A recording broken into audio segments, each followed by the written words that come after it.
servetien.ch. Il y a des clubs qui ont des traditions.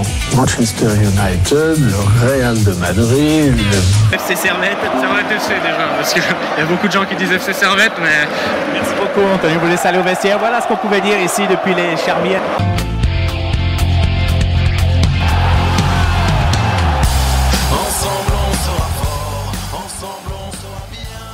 Et bonsoir à tous, bonsoir à toutes.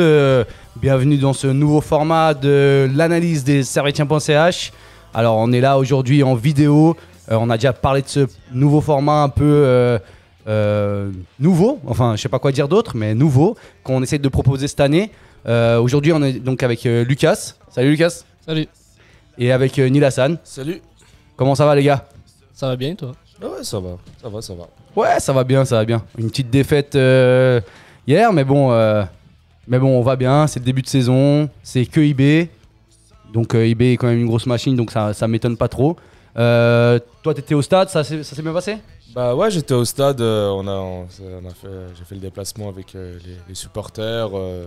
Évidemment, il n'y avait pas de train spécial. Mince. C'est un peu bizarre les CFF qui sortent à chaque fois la même excuse qu'il y a des travaux dans la gare de Berne, mais uniquement quand Servette a un match au Wankdorf. Ah. Du coup, je serais curieux de savoir pourquoi il n'y aurait pas de travaux quand Zurich ou Bâle joue là-bas, mais c'est assez bizarre. Ouais. Ah, c'est toujours contre Servette de toute façon. Et toi, Lucas, tu l'as regardé à la maison comme moi, j'imagine? À la maison, ouais. Comme tout le monde, je pense. Enfin, pas ceux qui étaient au stade, mais comme tous les autres supporters qui n'ont pas fait le déplacement. Ouais, donc on est là pour analyser ce match. Moi, j'aimerais commencer par parler de la compo de départ, parce que je pense que ça a été une compo un peu particulière.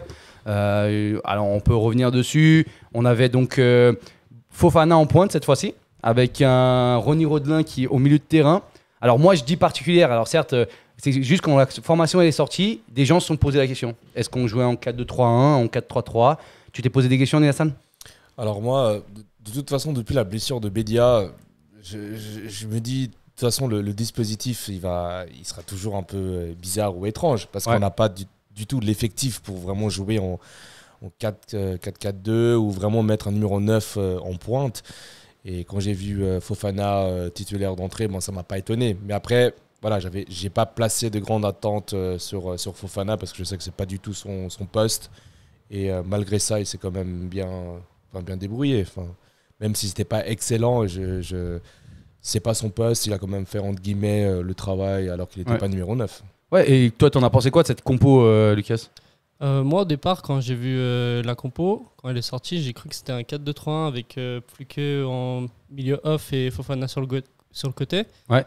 Mais du coup, ça s'est mis en 4-3-3. Et puis, j'ai trouvé ce choix assez singulier parce que même si Fofana il a fait une bonne entrée à Winterthur en tant que faux neuf, je pense pas que c'était le moment de le mettre titulaire d'entrée comme ça au rôle de neuf. Je pense que Rodelin, même s'il a pas fait un super match, il a plus sa place en tant que neuf que Fofana. Ah, toi, tu aurais préféré mettre Rodelin en neuf? Rodelin en neuf. Faire en 4-2-3-1 comme j'avais pensé au départ avec Pluquet en milieu off et Fofana sur le côté. Ouais. Mais finalement, il a mis Rodelin en milieu et puis Fofana en faux neuf. Ok. Alors moi ça m'a pas énormément surpris. Quand j'ai vu la formation, j'ai direct pensé que Fofana jouerait en neuf. Le Rodelin, ça me paraissait... En fait, pas évident. J'aurais préféré que Rodelin ne joue pas au milieu de terrain, parce que pour moi, c'est pas un poste fait pour lui. Mais connaissant Geiger, ça me paraissait logique qu'il ait mis Rodelin au milieu de terrain, Fulquier à gauche, Stevanucci à droite et Fofana en pointe. Et c'est marrant parce qu'on en parlait peut-être 2 jours avant, ils se reconnaîtront avec ceux qu'on en parlait, mais on parlait. Et si la solution c'était Fofana en pointe. Alors, on en parlera un peu plus durant l'analyse à propos de ce match, à propos de son match aussi. Mais c'était une question, en vrai, moi je trouve que c'est un bon pari. Je trouvais que c'était un bon pari de la part de Geiger de le mettre là. Après, on savait très bien qu'il n'allait pas tenir 90 minutes. Ouais, mais ça c'est clair. 90 minutes, généralement, même quand c'est dans son poste, il tient pas 90 minutes et encore moins en tant que numéro 9.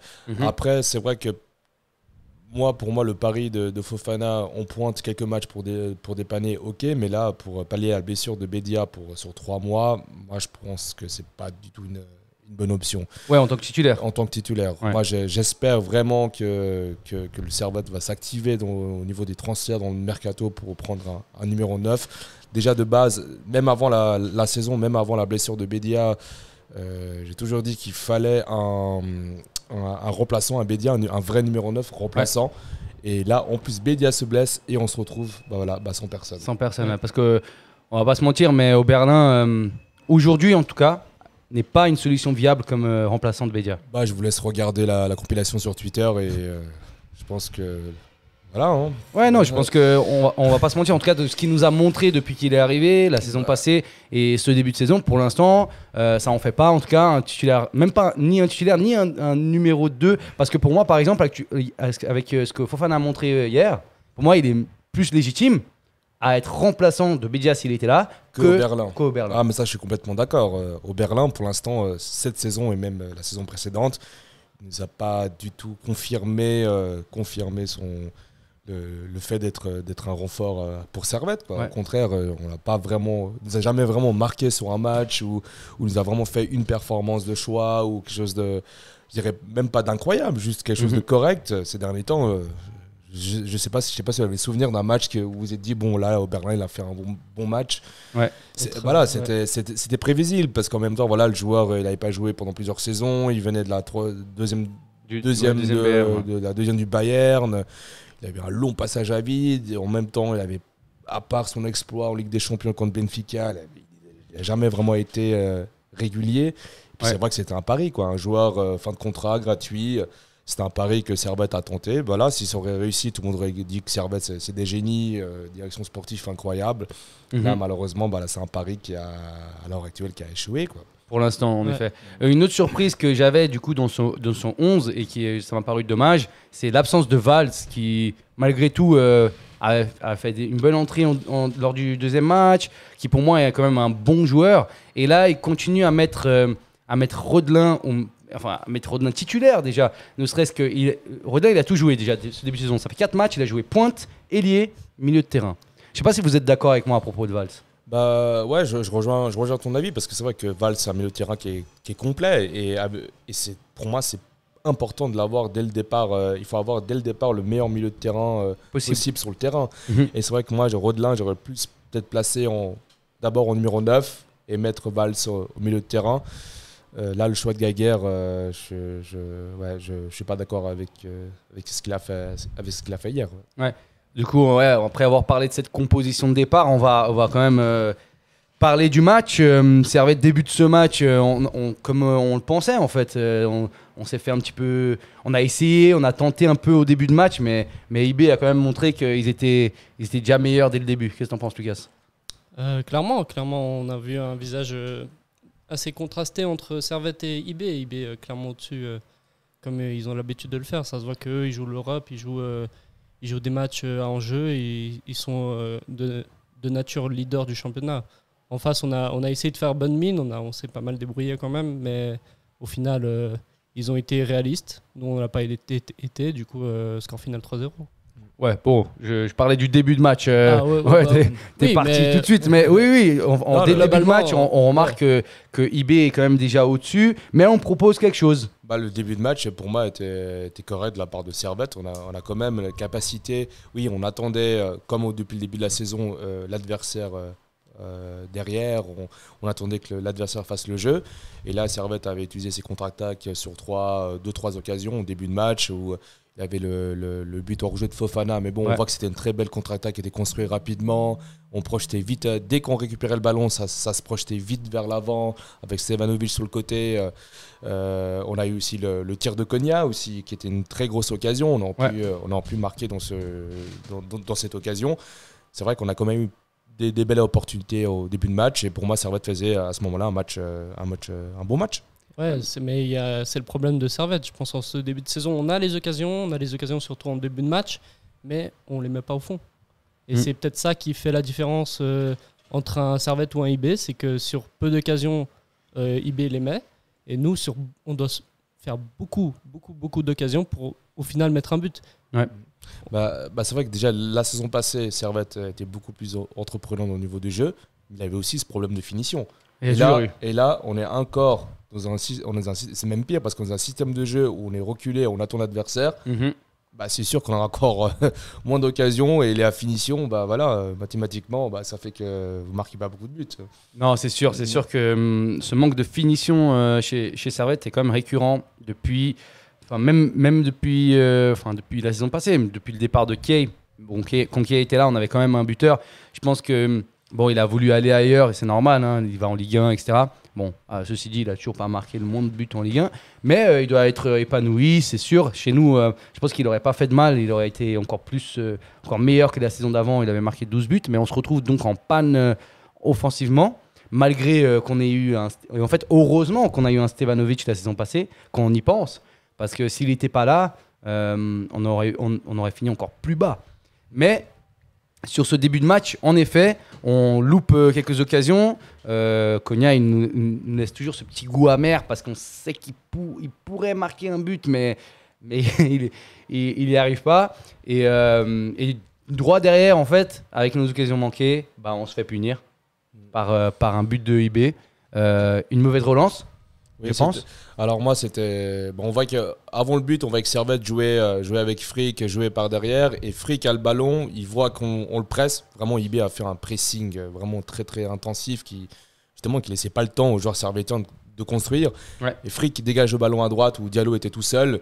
Et voilà, il a 2 joueurs d'IB qui viennent au courant, qui récupèrent le ballon. Et c'est but coup sur coup. Ouais. D'un côté, oui, Diallo est fautif parce qu'il perd le ballon, mais aussi, c'est pas le seul. Parce que quand on regarde le ralenti et qu'on voit comment était positionné Diallo, c'est quasiment impossible à jouer.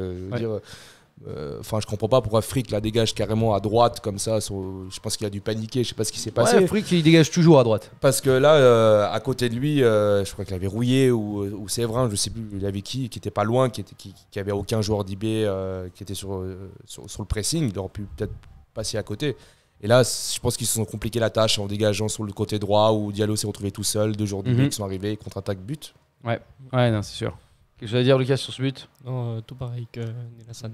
En plus, c'est dans le synthétique de IB, on sait comment ils sont. Hein. Une fois que c'est une contre-attaque de IB, je pense que... je me suis posé la question si le synthétique, ça avait joué sur Servette ou pas. La question, est-ce que le terrain est plus petit? Parce que souvent, les synthés, je sais pas si vous avez déjà remarqué, mais souvent, les synthétiques sont des terrains plus petits que ceux en herbe.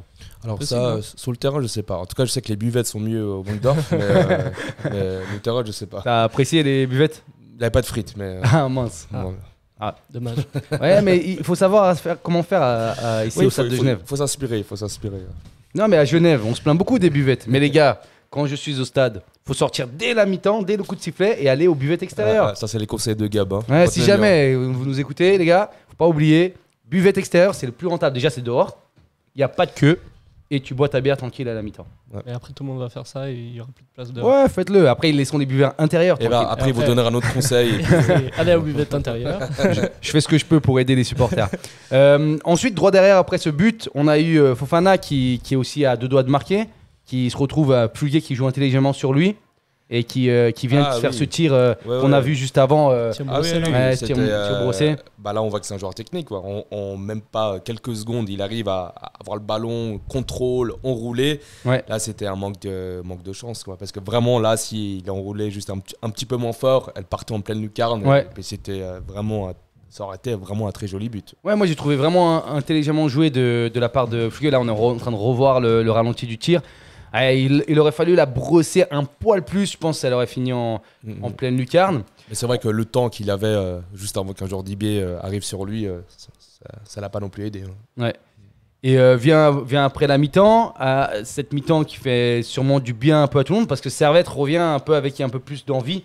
Moi, j'ai trouvé que le début de première mi-temps, comme en fait le début de match, il a été bien pour Servette. Ouais, c'était comme tu as dit au début quoi, parce qu'ensuite après ça s'est un peu péjoré par la suite, mais au début on voyait qu'ils étaient comme en première mi-temps, prêts sur les contre-attaques, prêts à récupérer le ballon. Dès qu'ils récupéraient le ballon, ça partait en transition, ça construisait bien, ça partait sur le côté, et justement on a cette occasion où Fofana fait une belle contre-attaque, il la passe à Fluquet, et puis malheureusement pour quelques centimètres Fluquet la rate. Ouais. Et à ce moment-là quand même, avec l'occasion de Fofana et l'occasion de Fluquet, on peut se retrouver avec 2 buts, une possibilité de 2 buts. Ouais, c'est vrai. Et là c'est vrai que c'était quand même, ça s'est joué à quelques centimètres.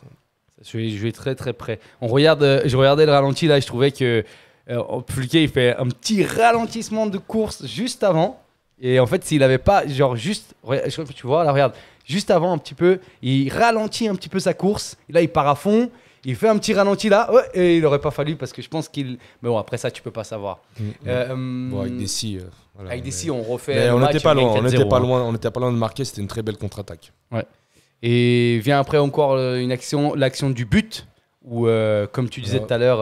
Alors là, franchement, il faut m'expliquer comment le joueur le plus petit d'IB a réussi à marquer un but de la tête. Je pense que même le coach n'en revenait pas. Même lui-même, je pense, Eliane. Le revenait pas, je sais pas s'il a déjà marqué des buts de la tête. Mais bon, là aussi. Mais c'est le seul à sauter. Moi, je vois pas la déviation. Tu me parlais du déviation de Free. Je la vois pas. Alors, au niveau du marquage, on voit les 3 joueurs de Servette qui se regardent dans les yeux, qui regardent Elia sauter alors qu'il fait 1m71. Voilà, il a une déviation de Rouillé qui fait que ça rentre dans les buts. Sans cette déviation, je pense que Frick l'avait assez facilement. Mais bon.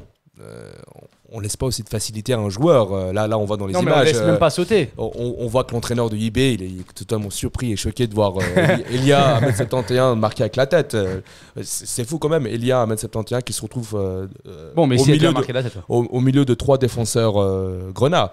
Après, voilà, une déviation de Rouillé. Je pense que sans cette déviation, il n'y a pas but. En fait, c'est juste là, quand on voit le ralenti, ce qui moi, je trouve ça horrible, c'est qu'il y a 2 joueurs d'IB, les 2 sont en l'air, 4 joueurs servétiens. Regarde, 4 joueurs servétiens. Les 4 ne sautent pas.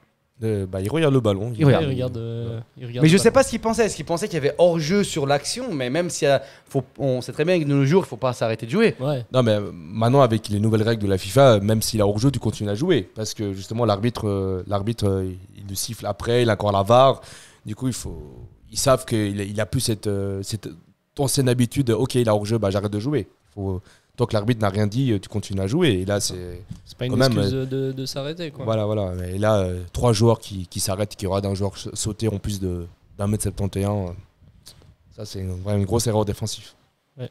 Ce qui n'a pas aidé en ce début de match. Parce que là, on se retrouve à 2-0 et à 1-0, ça aurait été encore jouable. Parce que c'était quoi le 2-0 est arrivé vers la 59e minute.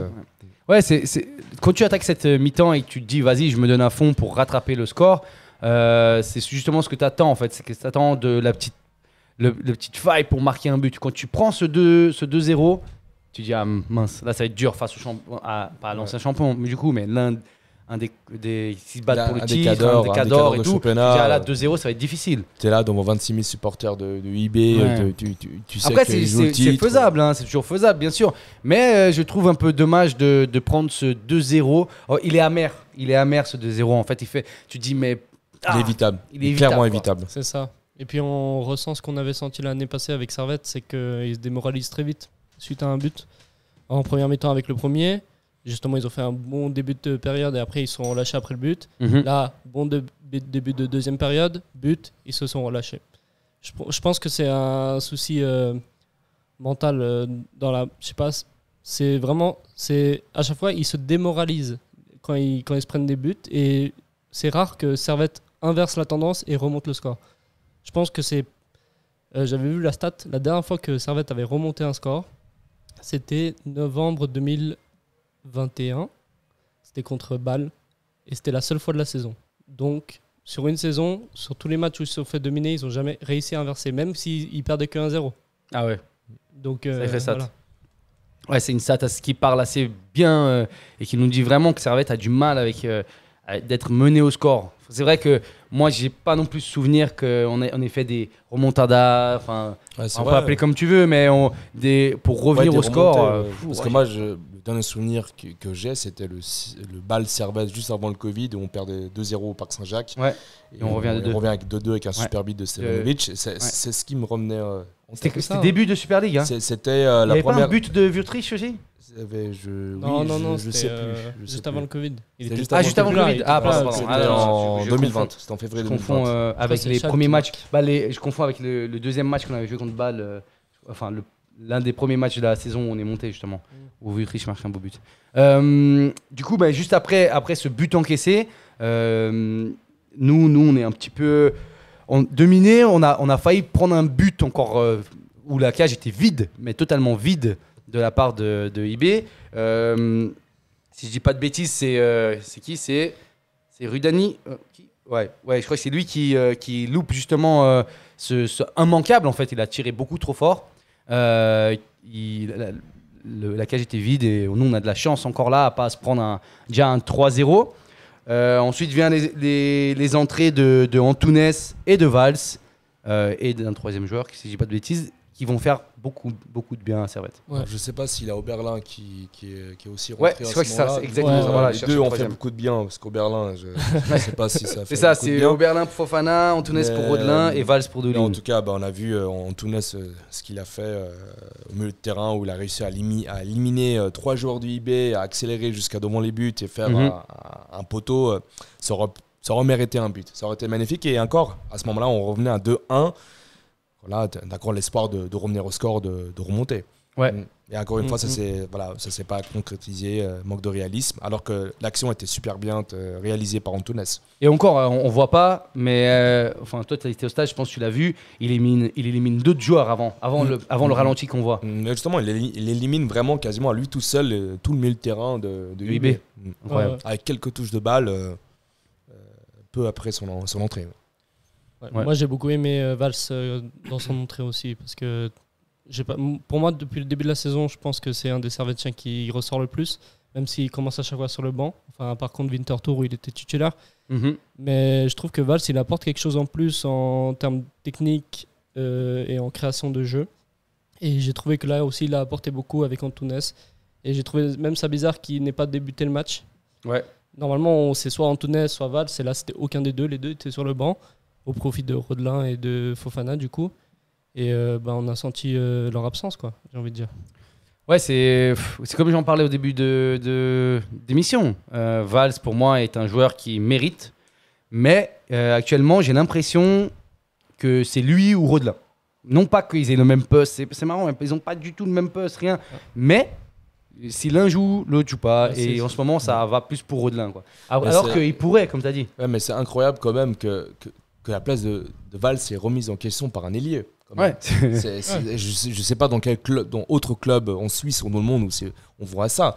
Enfin, je pense que même en 5e ligue, on voit pas ça. Ou un milieu de terrain qui risque de perdre sa place à cause d'un ailier. Parce qu'on voit que l'effectif est tellement pauvre et qu'avec les blessures, on arrive à ce genre de situation.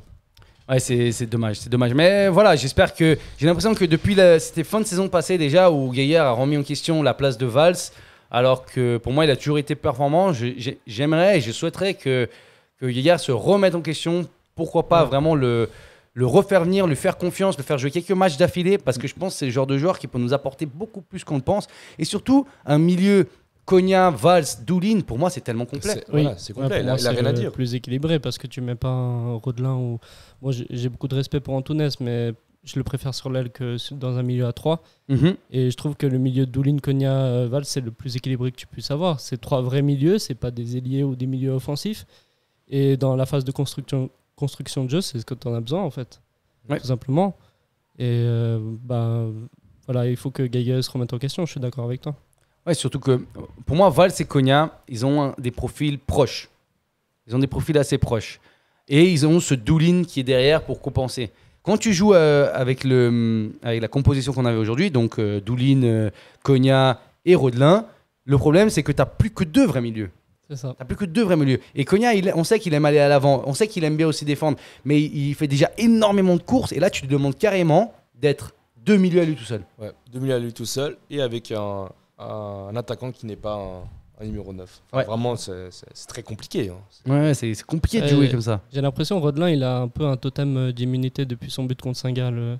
Depuis qu'il a marqué au premier match, il sort plus. Enfin, il est dans le 11 à chaque fois. Tu dis pour les supporters ou pour Gaillard ? Pour Gaillard. Ouais. Il le met à chaque match. Et au premier match, il marque un super but parce que il est titulaire parce que Stefanovic n'est pas en forme. Deuxième match, tu le reconduis parce qu'il a fait un bon match, ok, mais là, ça fait 5 matchs d'affilée qu'il est titulaire dans le 11. Ouais, mais Rodelin, il a un totem d'immunité depuis la saison passée. Depuis qu'il est arrivé. Même quand il faisait. Je pense à l'entraînement, le gars, il doit être incroyable. Il doit être incroyable parce que. C'est un joueur très technique. Hein. Oui, je suis sûr que c'est un joueur très technique. Il doit être impressionnant, je pense. Mais sur le terrain, en tout cas, d'un point de vue d'un supporter, il nous a pas vraiment impressionné sur comment dire, sur sa régularité. Sur un match, il peut te sortir un éclat, un but incroyable qui va nulle part, une passe décisive incroyable, des dribbles. Mais sur la constance et sur la régularité, il n'y a pas vraiment grand-chose. Ouais, non, je nie pas du tout les qualités de Rodelin. Après, il est rarement, pour sa décharge, rarement utilisé à son poste aussi. Ouais. C'est quoi son poste du coup? Bon, son poste, voilà, bon. Voilà. Ailier, attaquant. Oui, mais quand il était en France, il était pas attaquant, il était plus ailier, oui. Il était ailier, 100%. Mais là, quand on le met milieu de terrain. À part ça, quand il marque son but, il est ailier. Ouais. Voilà, mais là où il a le mieux joué, c'était ailier. Si on le met un jour au milieu de terrain, après on met numéro 9, après on le met je ne sais pas où, après je sais pas, on va le mettre en défense peut-être, après en gardien. Défense centrale, il est grand, hein. Ouais. Mais il a jamais mis un but de la tête. Mais Elia l'a fait. Voilà, c'est ça qui est incroyable. On passe à la suite. J'ai juste cité aussi Fulquier qui, droit derrière, fait une reprise de volée. Je sais pas comment ça a été vu du stade, mais vu à la télé, c'était assez impressionnant. Un super centre de Diallo ouais. Et reprise de Fulquier, parfait, une bonne technique. Du gauche. Mais voilà, arrêt de Folbamos. Ouais. Voilà, encore une fois, on voit que Servette, quand on revoit quand toutes les occasions que Servette a eues, on se dit, voilà, on aurait pu se ressortir. Le 3-0 est sévère quand même. On aurait pu au moins avoir un but. Mais le 3-0, pour moi, ne reflète pas vraiment ce qui s'est vraiment passé sur le terrain. Je pense que Servette aurait pu sortir, en tout cas, au moins avec un but. Ouais. Et ensuite vient le but d'Ibé. L'absence totale de Séverin. Voilà ce qui arrive quand tu laisses un joueur... Mais de Séverin, de tout le monde, il se balade. Il se balade, il est là, il avance. Personne n'attaque. Tu regardes, là, on regarde l'action, il y a 3 Servettiens autour de lui. Regarde, 3... C'est comme sur la tête de Elia, tout le monde se regarde, voilà, je fais quoi c'est clairement, pour moi, oui, c'est vrai que c'est Séverin qui doit... En fait, il essaye de couvrir la passe en profondeur, mais dans ce cas-là, tu as Rouillé qui la couvre. C'est la communication. Il se lance pas, et juste derrière, tu laisses l'attaquant frapper. Et en plus, il frappe. Ce genre de but, c'est des buts qu'on marque du gauche, hein, rentrant comme ça, poteau rentrant. Là, il le fait au calme du droit. C'est que... Tu sais que dans le... Il a le temps de la placer. Il a le temps de se placer pour la fois. Excuse-moi, mais ça me choque. Il a le temps de se placer, de mettre son corps en position et de frapper. Je pense que dans leur tête, les joueurs de Servette, on va se dire, bon, il va pas tirer direct, mais c'est quand même IB en face. Et les attaquants de IB, c'est quand même des joueurs... C'est pas Winterthur. Voilà, sans manquer de respect à Winterthur, voilà, c'est des joueurs qui ont une classe, on va dire supérieure aux joueurs moyens de Super League.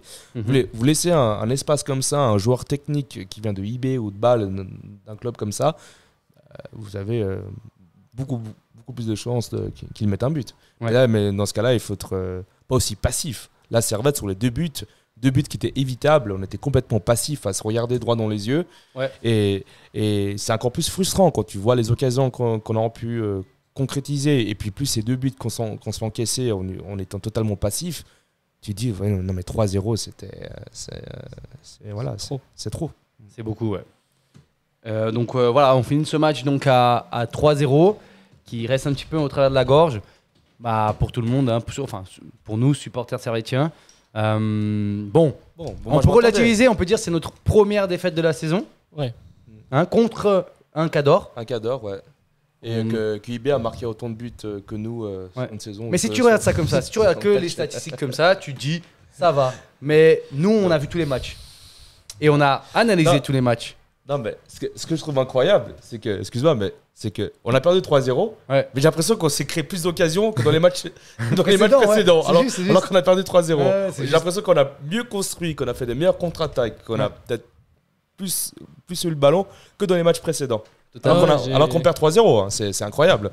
C'est pour ça que d'un côté, je ne suis pas si frustré que ça, parce que je me dis, ok, on a perdu 3-0, c'est IB, c'est sûrement pour moi le futur champion de Suisse. Ouais.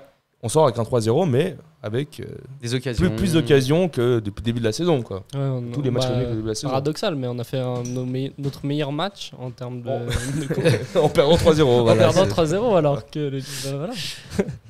Ouais, ce qui nous ramène au classement actuellement. Le classement, il veut un peu rien dire à ce moment-là, mais on est actuellement à la 5e place avec 8 points, à égalité de points avec Sion, qui eux ont une différence de but de 1, nous on a de -1. Devant nous, il y a donc Grasshopper 3e, Saint-Gall et donc IB en première place, avec 2 victoires, 2 matchs nuls et 1 défaite.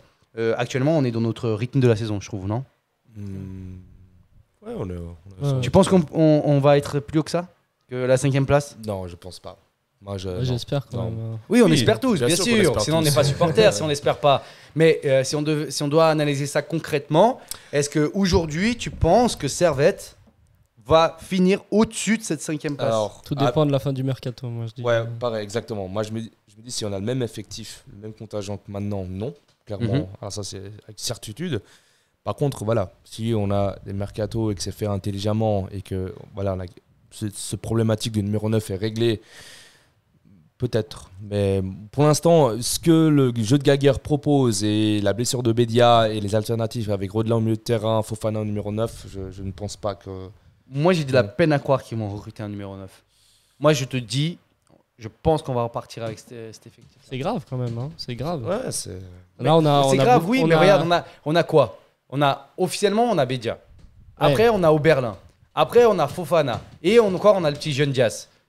Oui, mais actuellement, dans ce cas-là, il nous faut un titulaire, il nous faut pas des remplaçants. Ouais, mais si tu mets un titulaire, les gens ils vont venir dire quoi? Ouais, mais les jeunes, où est-ce qu'ils sont leur place? Même quand il y a un blessé, on fait pas jouer le jeune. Ouais, non, donc, faut comprendre, faut choisir son discours, vous voyez? Parce que là, Bédia, il est blessé jusqu'en... non, il est blessé jusqu'à la Coupe du Monde, je pense. Si c'est 12 semaines, il joue pas le premier tour. Non, il joue, casser un orteil, moi je l'ai fait. Je vous dis, c'est 3 mois. Et de revenir, de récupérer, de reprendre le rythme. Ouais. En tout cas, de revenir titulaire, ça prendra un moment. Il rejouera fin janvier. Fin janvier. Du coup, tu peux pas te permettre de ne pas... Parce que déjà, pour moi, même avant la blessure de Bédia, je trouvais qu'il manquait un numéro 9 pour remplacer Bédia. Déjà, avant la blessure de Bédia. Là, pour moi... Mais encore une fois, si tu recrutes quand il y a Bédia, ça veut dire que tu fais quoi de Berlin? Mais tu le vends. Mais tu le vends. Tu le vends. Tu mets en première équipe. Tu le vends pas. Non, soyez réaliste, les gars. Actuellement, t'achètes au Berlin. Un emploi stadier, je sais pas, la billetterie. Faut essayer d'être un minimum réaliste avec le club actuel. Sûrement son salaire au Berlin, tu peux pas le laisser sur le côté parce que tu le payes tant et que tu as toujours espoir que. Parce que le mec, il a un salaire. Il y a Bédia, il est blessé. Club. Il est toujours remplaçant. Ouais. Rodelin, il joue pas neuf, il est toujours remplaçant parce que tu préfères mettre Fofana. Du coup, il joue jamais. Et s'il y avait Dias, je pense qu'il aurait mis Dias. Aujourd'hui, non. Il aurait préféré mettre Oberlin que Dias. Je pense. Qui est rentré aujourd'hui? Oberlin, mais parce que Dias n'était pas convoqué. Pourquoi Dias n'était pas convoqué? Parce qu'il y avait Oberlin. Non, les gars, faut mettre les choses en place. Actuellement, Oberlin, c'est notre attaquant. Et ça va le rester. Donc pour moi, il n'y aura pas de recrutement, à moins que, je sais pas, Senderos sorte un coup de son chapeau, un truc, quelque chose, etc. Je sais pas, une opportunité de ouf. Et je pense pas ça va être notre effectif. Il n'y aura pas de numéro 9 recruté. Moi, ce qui me fait peur, c'est que Oberlin joue contre Nyon vendredi. Ouais. Marque un triplé. Ils mettent un doublé ou un triplé. Et Senderos, ils disent c'est bon, voilà, on peut garder Oberlin jusqu'en novembre. Ce qui va arriver. C'est toujours comme ça. Si tu joues contre une équipe de première, je sais pas en combien de ligue sont Stade Lyonnais, on est en première ligue, je pense. Première promotion. Voilà, il va jouer contre une équipe peut-être plus abordable pour Oberlin. Il va nous marquer au début, faire un super match et puis Gaguerre et Senderos vont dire c'est bon, on a notre attaquant. Puis le mercato après il se ferme la semaine d'après. En vrai de vrai, je pense pas qu'ils sont. On va arrêter de se mentir. Je pense qu'ils ont un minimum de connaissances footballistiques. Je pense pas que ça va être comme ça. Moi, je pense juste que c'est une question de finances et d'effectifs. Actuellement, tu as Oberlin, tu as Bédia, même s'il est blessé, tu as Rodelin qui peut jouer neuf, tu as Fofana. Parce que j'avais ce débat avec quelqu'un sur Twitter cette semaine qui disait ouais, mais Fofana il revient, comment on va faire avec Fulke? Tu sais quoi, on va faire Fofana, Fulke on dit, Stevanovic à droite. Et on laisse 2 milieux de terrain. Et j'étais là, non, mais on va pas changer d'effectif parce que Fofana il est revenu. Je pense pas. Et Fofana, je pense pas qu'il soit prêt à jouer 90 minutes. Du coup, il va tourner avec Fluquet, en tout cas la moitié de saison. Tu vois. Après, l'argumentaire de on n'a pas de budget, moi j'ai vu dans la tribune que justement Servette a eu des propositions de joueurs pour des prix très bas ou même des joueurs gratuits, ça a été refusé. Après, en même temps, avec le budget de Servette et les moyens de Servette, on prend qui? Qui dans le marché numéro 9? Pour moi, même si il faut prendre le risque de prendre vraiment un vrai numéro 9. Quelqu'un qui sait son poste, qui se connaît, ça sera beaucoup mieux qu'un. Mais c'est là où je suis pas d'accord avec Fofana, toi. parce que le fait de ne pas engager un joueur comme ça fait qu'on retrouve un Rodelin au milieu de terrain, on voit un Fofana au numéro 9, on voit que des joueurs qui sont pas à leur poste. Et ça n'a aucune cohérence, ça n'a aucune crédibilité. Là, c'est sûr qu'on va perdre des points. On va se retrouver un jour avec Rodelin en défense centrale. Enfin voilà quoi. Ouais, je comprends ton argumentaire, mais ce que je veux dire, c'est que juste, imagine-toi la direction d'un club aujourd'hui. Il n'y a pas de relégué direct cette saison, les gars. Il n'y a pas de relégué direct cette saison. Donc, cette saison, tu peux te permettre d'être mauvais. Donc, tu payes déjà un mec au Berlin en question. Tu payes Bédia, tu payes Rodelin qui doit coûter super cher. Tu payes Fofana. Aujourd'hui, si tu peux te débrouiller avec les moyens du bord, tu te débrouilles avec les moyens du bord. De toute façon, tu ne descendras pas. Mais moi, j'avais vu une interview de Fischer sur Blue Sport qui parlait justement du mercato, du recrutement, et qui disait que justement que le mercato, vu le contexte de la Coupe du Monde, mais le prochain mercato en hiver, serait vraiment un mercato qui serait très intéressant pour Servette, d'un point de vue financier au point de vue des joueurs. Parce que justement, on sort d'une Coupe du Monde, au niveau des contrats, parce qu'il y a beaucoup de joueurs qui ne sont pas partis qui n'ont pas quitté leur club, parce que justement, il y a cette Coupe du Monde, il y a cette transition, il y a cette pause. C'est pour la première fois de l'histoire qu'il va y avoir une pause en novembre. Ouais, c'est vrai. Du coup, c'est vrai que le mercato qu'on va avoir en janvier sera spécial, et Fischer le disait justement. Et je pense aussi que ça joue aussi avec le Imri, là, ils attendent peut-être qu'ils partent pour avoir assez d'argent pour recruter. Mais bon, il l'a dit ça, Fischer? Non, mais je pense Parce que j'y crois pas du tout. Mais bon, après, Imri, il est là. On ne sait pas s'il va partir. Moi, je pense pas qu'ils attendent. Je pense pas qu'ils sont en attente d'un départ pour recruter. Moi, je pense pas. C'est possible, hein, ça tourne autour de 3 à 4 millions. Non, oui, mais même je pense que si Imri part, même qu'il parte ou pas, il y aura pas de recrutement. C'est mon avis, hein, personnel. C'est vrai que l'argumentaire il a pas de relégué cette saison.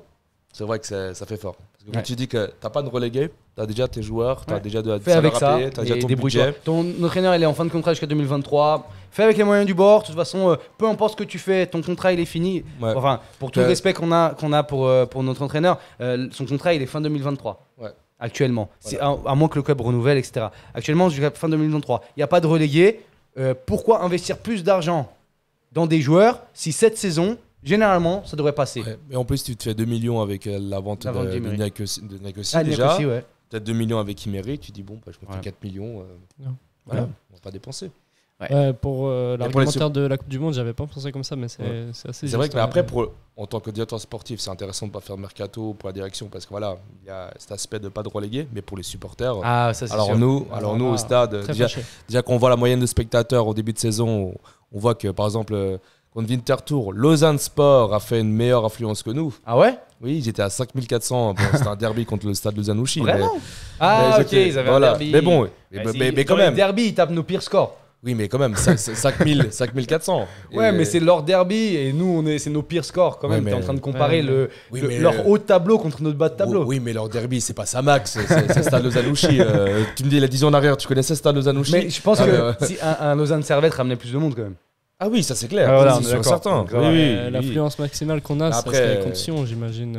Après, à Genève, il y a toujours cette excuse, on est en vacances. Non, mais après, il faut pas se mentir, cette Coupe du Monde fait que le championnat commence super tôt. Moi, par exemple, j'ai loupé des matchs cette saison, alors que je loupe très peu de matchs. Ouais, mais moi, je suis pas d'accord avec cet argumentaire. À Lucerne, mardi soir, la semaine passée, ils étaient 13 000 contre Getse. Saint-Gall, ils étaient 15 000. Les supporters de IB, ils sont pas en vacances non plus. Bâle contre une équipe, je ne sais pas quelle équipe. C'est plein le stade. Mais peut-être qu'ils étaient à guichet fermé. Est-ce qu'ils étaient à guichet fermé? Peut-être qu'ils font plus d'habitude. Qui ça? Lucerne ou. Non, ils font moins d'habitude. Oh, justement. Bon, sur ces belles paroles, les gars, on va quand même se faire un petit top et flop. Du coup, je vais lancer le jingle et on va partir là-dessus. C'est le foot. C'est le foot. C'est seulement le foot. Mais pour moi, c'est clair que vous trouvez toujours un point. Là, on cherche le négatif.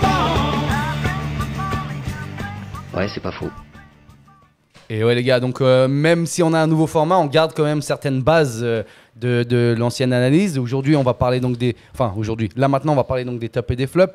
On va commencer par les tops. Lucas, tu commences. Dis-moi, ton top. Alors, je vais sortir un peu des sentiers battus. Je vais dire Valls. Parce que même s'il a peu joué, il est rentré en fin de match. Je trouve qu'il a beaucoup apporté. Et pour moi, c'est un titre qui montre qu'il devrait être titulaire d'habitude dans ce genre de match. Donc, pour moi, c'est mon top. Ok. Et toi, Nilassan? Moi, mon top, pour moi, ce serait difficile à dire parce que j'ai pas vraiment quelqu'un que j'ai envie de mettre dans un top. Après, juste avant, on a parlé du fait que les 3 défenseurs se regardaient dans les yeux. Moi, j'hésiterais à mettre un Nicolas Vouillot dans les tops, enfin, sans compter ses erreurs défensives. Mais j'ai l'impression qu'il était sûr, qu'il avait une confiance en lui, qui était assez agressif dans les marquages, alors qu'il est assez jeune, il faut le rappeler. Ouais. Et là, on voit qu'il commence à prendre un petit peu plus d'ampleur, qu'il commence à s'affirmer. Et pour moi, voilà, enfin, mis à part, oui, c'est 3 grosses erreurs, mais c'est pas le seul. Mais je le mettrais, lui, dans les tops, je dirais. Ouais, c'est bien. Et on a vu la vidéo qu'il y a eu avec Clichy cette semaine, justement. Où il parle, et je pense que Clichy apporte beaucoup et lui amène beaucoup d'expérience. Il est très jeune, il a 21. Et à cet âge-là, d'être défenseur central, oui, moi titulaire Super indiscutable. League, ouais. Il a été absent une seule fois, c'est pour son nez cassé là, la semaine passée. Ouais. Non, très bon top. Moi, si je dois prendre un top, je vais aussi prendre un des entrants qui est Antunes pour ma part. Il a eu quand même un match assez difficile il y a 2-3 matchs où il est sorti à la mi-temps. Il est rentré 2 fois depuis et il a fait une bonne entrée là avec, contre IB. J'espère que ça lui apporte un petit peu de force et qu'il reviendra gentiment dans le 11 parce que je pense qu'il a une place il a une place à prendre, il y a de l'espace, etc. Donc j'attends qu'il s'améliore encore parce qu'il est très jeune aussi, il a aussi 21 ans comme Vouillot. Je pense qu'il peut nous montrer encore ses qualités, ses grosses qualités cette saison. Donc voilà, je vais mettre aussi un entrant, Antunes. Je pense quand même c'est assez mérité.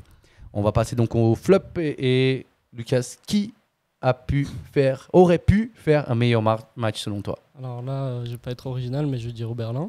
Parce que rien que la compilation qu'on a pu voir sur les réseaux sociaux, il a fait une passe réussie, je crois, une ou 2.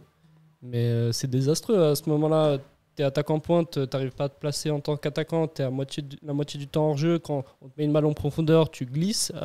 Pas qu'une seule fois, hein. Ça arrive de glisser une fois, mais là, il glisse constamment sur ses ballons. Il faut sérieusement qu'il se remette en question et qu'il fasse de meilleures prestations à l'avenir. Bon, après, je ne sais pas si vous avez vu les stats de Haaland avec City lors du dernier match. Tu oses comparer Haaland et Oberlin, franchement. 2 passes réussies, les gars. 2 passes réussies en 74 minutes. Ouais, mais Haaland, c'est une passe décisive. Sur les 2 passes réussies, c'est une passe décisive. Alors, soit c'est de la chance, mais je trouve ça impressionnant un attaquant qui a coûté aussi cher fasse 2 passes réussies en 74 minutes. Mais bon, voilà. Oui, bien sûr, Oberlin, il n'a pas fait un super match. Ça a été souligné et je pense qu'on est tous d'accord là-dessus.